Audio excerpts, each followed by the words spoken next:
Abonnez-vous et cliquez aussi sur la petite cloche de notification pour ne rien rater de nos prochaines vidéos. N'oubliez pas de partager aussi la vidéo et de la liker. Afrique N24.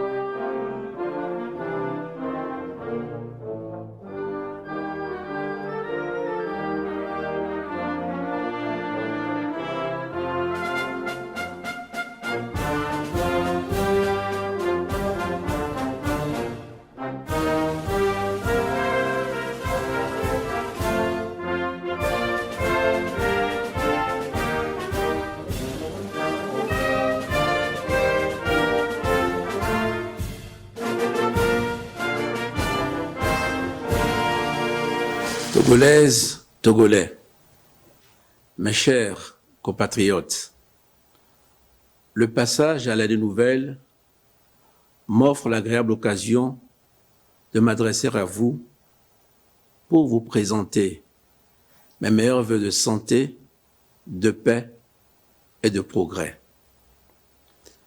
En cette période spéciale où la tradition des fêtes rassemble parents et amis dans la joie, je pense à nos compatriotes qui vivent éloignés de leur famille, que ce soit pour répondre à l'appel du devoir ou pour toute autre raison. Puisse la chaleur fraternelle et la ferveur de ces moments aller jusqu'à eux et les réconforter. Je pense également à celles et ceux que la maladie ou d'autres circonstances tiennent dans la solitude. Que nos prières, nos pensées et l'expression de notre solidarité contribuent à leur soulagement et à leur rétablissement. En 2021, malheureusement, plusieurs de nos frères et sœurs nous ont quittés pour l'au-delà. Ayons pour eux une pensée pieuse et pour leurs proches, notre compassion renouvelée. Ensemble avec vous, mes chers compatriotes, je veux rendre grâce à Dieu pour l'année écoulée et pour toutes les avancées que nous avons réalisées en dépit d'un contexte de crise sanitaire inédit qui ne fut pas exempt de défis pour chacun d'entre nous.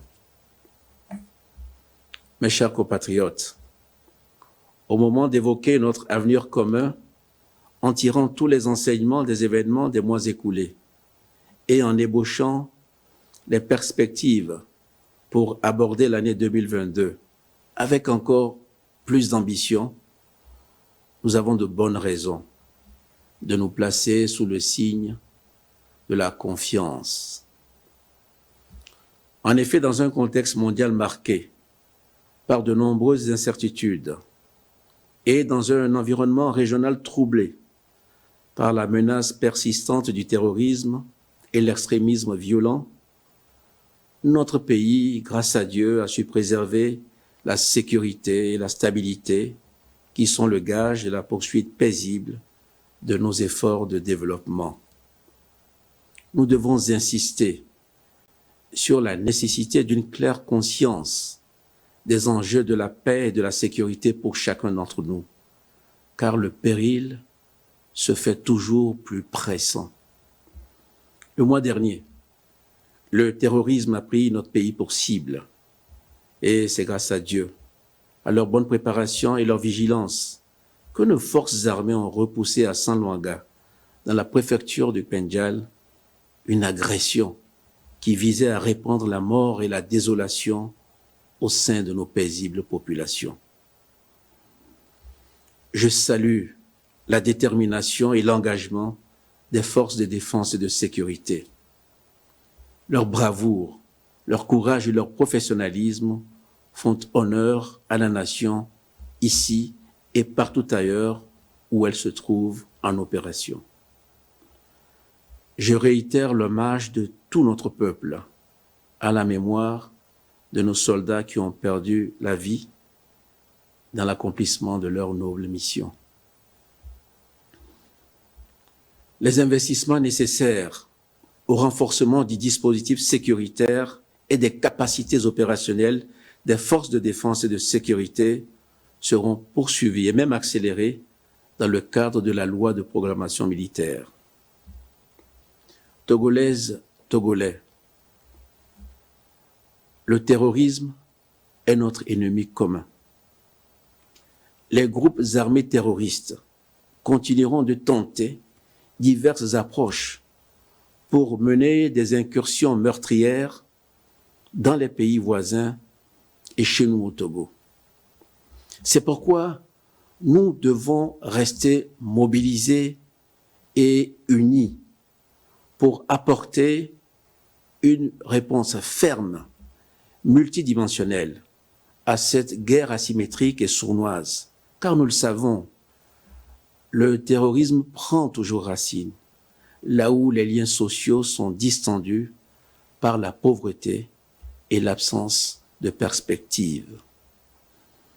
Aussi, notre stratégie de lutte contre l'insécurité ambiante continuera-t-elle d'intégrer, en plus de la réponse militaire, qui est nécessaire et indispensable, mais elle intégrera aussi l'accélération de la mise en œuvre d'actions prioritaires de développement qui mettent l'accent sur la réduction des disparités et l'accès aux services sociaux de base pour nos compatriotes les plus exposés, nos compatriotes les plus vulnérables.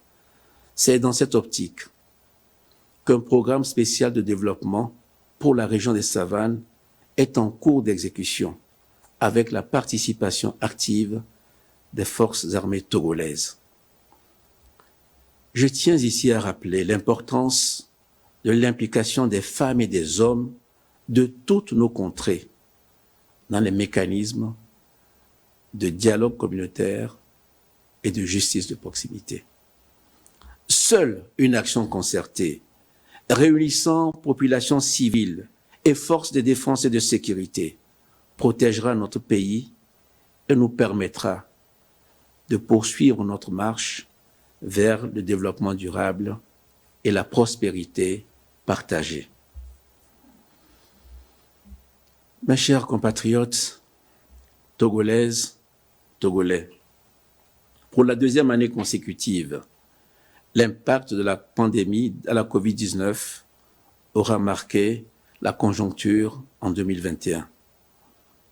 Toutefois, notre volonté de renforcer l'inclusion sociale n'en a pas été ébranlée. J'ai donc engagé le gouvernement à rester mobilisé pour l'accélération de la mise en œuvre de la feuille de route, tout en continuant de lutter contre la pandémie. Fort de l'expérience tirée de la crise sanitaire, nous avons projeté une hausse modérée du budget 2022 par rapport à l'exercice précédent, tout en maintenant une priorité marquée pour la couverture des besoins sociaux et la transformation structurelle de notre économie. Dans le domaine de la santé, la construction d'unités de soins périphériques, communément appelées les USP, dans toutes les régions, de même que la réhabilitation des infrastructures et leur équipement donneront corps, dès l'année 2022, au projet Services essentiels de qualité pour une couverture sanitaire universelle. Dans le secteur de l'éducation et de la formation, d'importants investissements seront mobilisés pour la construction en 2022 de plus de 5000 salles de classe et l'ouverture de nouveaux instituts de formation en alternance pour le développement IFAD. La desserte en électricité et en eau potable sera renforcée avec notamment le démarrage effectif du Fonds électricité pour tous et l'achèvement des projets d'adduction en cours de réalisation pour toucher plus de 2 millions de personnes. Dans notre quête de la prospérité pour tous, nous viserons une reprise stimulée par les secteurs porteurs et pourvoyeurs d'emplois, notamment pour notre jeunesse. L'installation des unités de manufacture et de transformation sera encouragée sur le modèle de la plateforme industrielle d'Adéticopé qui vise la création de 35 000 emplois directs et indirects. Togolaises, Togolais, mes chers compatriotes, notre capacité à retourner progressivement à une vie normale dépend de nos efforts individuels et collectifs. Le gouvernement continuera de prendre les mesures appropriées pour préserver notre pays d'une propagation incontrôlée de la pandémie. Je rends hommage au corps de la santé dans son ensemble, ces femmes et ces hommes qui, depuis la survenue de la crise sanitaire, sont en première ligne pour sauver des vies. J'exprime également mon appréciation à la communauté scientifique qui n'a eu de cesse de tout tenter pour mieux cerner et combattre le virus, ses variants et les vagues de contamination. Je remercie nos partenaires pour leur accompagnement constant. Eu égard au risque d'élévation de la courbe des contaminations au lendemain des fêtes de fin d'année, nous avons entrepris, il y a quelques semaines, d'accélérer la campagne de vaccination. Je veux saluer l'adhésion des populations qui ont perçu l'importance de la vaccination dans la lutte contre la pandémie. Ainsi, 850 000 personnes ont été vaccinées durant les 2 quinzaines de la phase accélérée, portant le nombre total de personnes ayant reçu au moins une dose à 1 400 000. L'administration d'une dose de rappel a également été initiée récemment. À ce jour, la pandémie est marquée par l'apparition de nouveaux variants extrêmement contagieux. C'est pourquoi je lance un appel au sens de responsabilité de tous, aussi bien les non-vaccinés que les personnes éligibles à la dose de rappel, afin que la vaccination atteigne ses objectifs. Mes chers compatriotes, en 2021 s'est tenue une concertation nationale des acteurs politiques dont les conclusions ont esquissé des perspectives favorables à l'approfondissement de nos acquis démocratiques. Je demeure convaincu que c'est au moyen du dialogue que les solutions les plus pertinentes peuvent être trouvées pour notre pays. Les libertés publiques, individuelles et collectives, sont des conquêtes précieuses qui balisent la voie de la construction de notre nation et chacun d'entre nous doit en être la sentinelle vigilante. L'expression de tous les points de vue est légitime, mais elle doit s'inscrire dans le respect des limites définies par la loi, faisant prévaloir le civisme et la courtoisie en dépit des divergences. Je resterai le garant intransigeant de l'exercice équilibré des droits, libertés et devoirs des citoyens, conformément aux dispositions de la Constitution de notre pays. Mes chers compatriotes, l'une des conséquences de la crise sanitaire qui perdure est l'augmentation généralisée des prix ressentis depuis plusieurs mois dans pratiquement tous les pays du monde. En réponse à ce phénomène, le gouvernement a pris des mesures urgentes dès la rentrée scolaire qui ont consisté à rendre gratuits les frais de scolarité dans l'enseignement secondaire et la prise en charge d'1 mois de facture d'électricité pour les tranches sociales.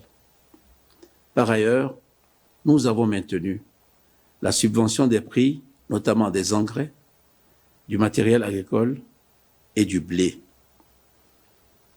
Le gouvernement a poursuivi la réduction des frais de raccordement à l'eau potable pour les ménages les plus vulnérables. Malgré toutes ces mesures, je sais que vous continuez de ressentir les effets de cette hausse des prix. C'est pourquoi, après réflexion, j'ai instruit le gouvernement d'accorder aux fonctionnaires des secteurs publics et parapublics et aux retraités, dès la semaine prochaine, une avance d'1 mois de salaire qui sera remboursable par tranche mensuelle jusqu'en décembre 2022. J'encourage le secteur privé à prendre les mesures similaires. Dans le même temps, des actions vigoureuses de contrôle des prix seront renforcées et se multiplieront sur toute l'étendue du territoire. Pour les départs à la retraite à partir de 2020, le paiement attendu des indemnités équivalent à 3 mois de salaire sera effectué dès ce mois de janvier. Togolaises, Togolais, sur la voie de notre marche commune, nous continuerons de faire appel aux valeurs inscrites dans le socle de nos traditions. L'assiduité et la persévérance dans l'effort, le courage et la résilience dans l'épreuve, la fraternité et la solidarité en toutes circonstances. En cultivant ces préceptes pour en récolter les fruits au service de notre nation et en transmettre l'essence aux générations suivantes, nous aurons valablement répondu à l'appel de la glorieuse destinée de la terre de nos aïeux. Puisse le Tout-Puissant nous venir en aide. Bonne et heureuse année 2022 à toutes et à tous. Que Dieu bénisse notre cher pays, le Togo.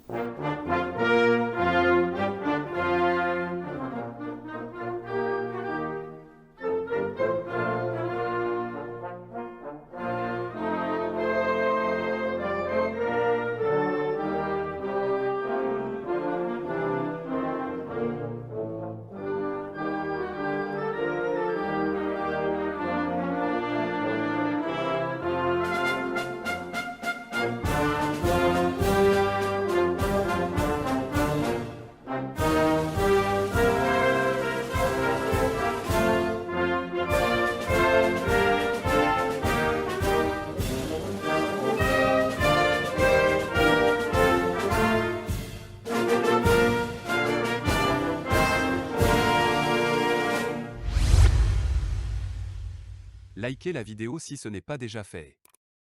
Laissez aussi votre point de vue en commentaire.